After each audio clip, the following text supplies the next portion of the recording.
Good morning, everybody. It is Friday, October 15th, and I would like to bring you this video today, first off with a thank you to Relevant Radio. Learn more at relevantradio.com. They interviewed me yesterday about 1 billion stories, and it was an honor to share my story on their radio network across the country, actually. So thank you for that, and also a thank you to Tina Pellini, who brought me to Green Bay.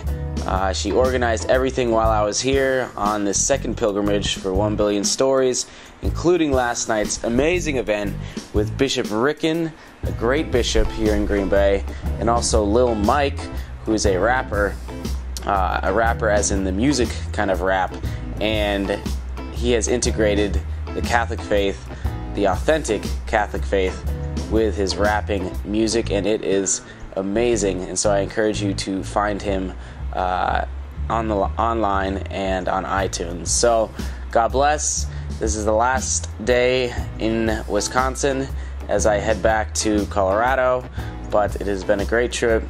Thank you once again to everyone in Minnesota and Wisconsin for making this amazing pilgrimage. God bless. And God willing, I will be out on the road again someday, sharing more stories from within our 1 billion Catholic stories in the world. God bless. Welcome back, everybody, to 1 Billion Stories. Once again, we are honored to be here in Green Bay, Wisconsin, with Peggy this evening, who I just met. And Peggy, I'm just going to get out of the way and let you tell a story about Mother Teresa. And I hear a cheeseburger, and let you go for it. But also maybe give a little background on how this story came about, your personal story. So neat. I just met Seth. It's amazing. And I was a sister for 10 years in the Missionaries of Charity. So we were driving once from San Francisco down to Tijuana, and it was hot and everything. And we had pulled off the road to fuel up, and we were right by McDonald's, and this dad was sitting with his daughter, and the dad and this little girl was about to pick up a cheeseburger, and she was in a beautiful dress. And the dad said to her, he said, "Honey," he said, "use 2 hands. It's a 2-hand sandwich." And she said, "Dad, I can do it." And then the dad said, "Honey," he said, "use 2 hands or it's going to go all over you."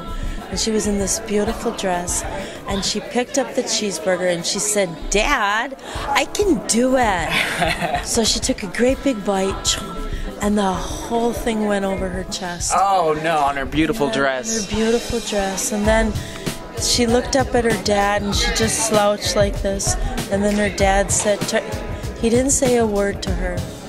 He looked across her at the table, and she had ketchup and mustard and ketchup and mustard. And he reached across the table and kissed her right on the lips, right through the ketchup and mustard. And then he took out his handkerchief, and he wiped her face, and he wiped his face, jammed it back in his pocket, and went back to eating.